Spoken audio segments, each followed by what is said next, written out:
नमस्कार बंधुरा आमार चैनल सम्प्रीति लाइफस्टाइले सकलके अनेक अनेक स्वागत।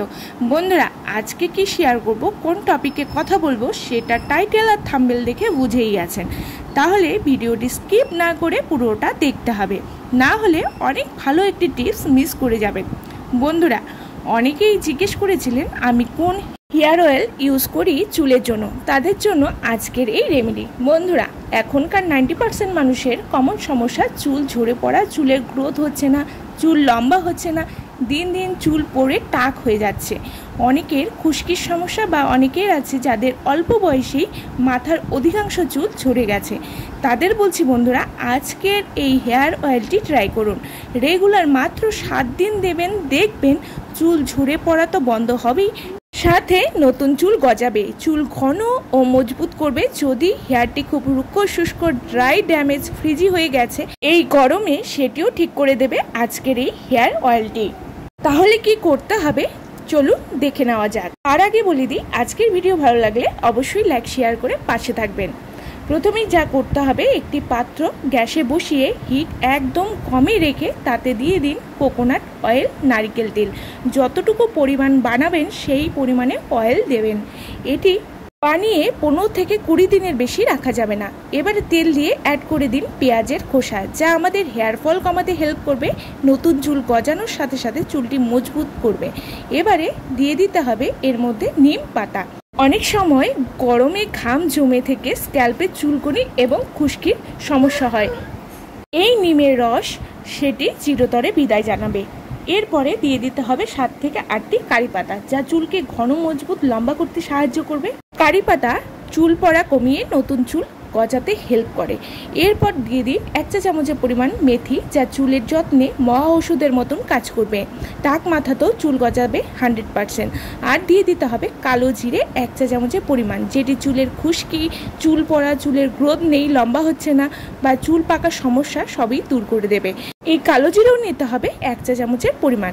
এবারে সবগুলো উপাদান ফোটাতে হবে মিনিট 5। কম আঁচে করতে হবে এই তেলটি, সবগুলো উপাদান যেন পুড়ে না যায়। হালকা ব্রাউন হলেই নামিয়ে ঠান্ডা করে নিতে হবে। আমি সামান্য বানিয়েছি তেলটি অনেকের রিকোয়েস্টের জন্য। এবারে এটিকে হয়ে গেলে এটিকে ঠান্ডা করে ছেঁকে নিতে হবে। তেলটিকে ছেঁকে নিয়ে আপনারা এটিকে 15 থেকে 20 দিনের জন্য কাচের পাত্রে স্টোর করে রেখে দিন। বন্ধুরা এই গরমে তেল দিয়ে রাখা সম্ভব নয়, তাই স্নানের আগে 1 ঘন্টা আগে দিয়ে শ্যাম্পু করে নিতে পারেন।